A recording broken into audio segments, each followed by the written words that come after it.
এ পুচু, হ্যাঁ এই ড্রেসটা দেখ তো ঠিকঠাক ভালো। দাঁড়াও।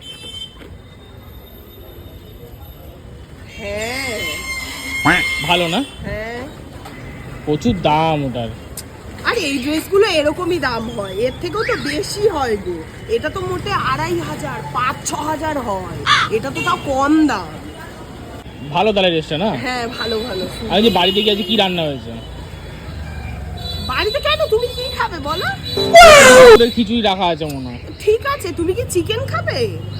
একটু ভাবছিলাম মাটন খাবো, মাটন তাহলে নিয়ে গেলে তুই। ঠিক আছে তাহলে চলো মাটন নিয়ে মাটন করে দেবো। আর কি খাবে, রুটি খাবে না পরোটা খাবে, কি খাবে বলো? না, লুচি খেতে ইচ্ছা করছিল। মাটনের সাথে লুচি, আচ্ছা হ্যাঁ ঠিক আছে, অসুবিধা নেই, তাহলে তাড়াতাড়ি যেতে হবে, চলো তাহলে। আচ্ছা ফোনটা দে, বোনকে ছবিটা পাঠিয়ে দিতে। বোনকে মানে বোনকে কি জন্য পাঠাবি? আরে সামনে ভাইফোঁটা না, বোনকেই তো জামাটা দেবো, তোকে পছন্দ করাতে হবে না? সাইজ ফাইজগুলো জিজ্ঞেস করে নি দেখিয়ে। ঠিক আছে বোনকে দাও, চলো বাড়ি। তো মটনটা নিয়ে নি। মটনটা তোর বোনের বাড়ি গিয়ে খা। আরে কি হলো?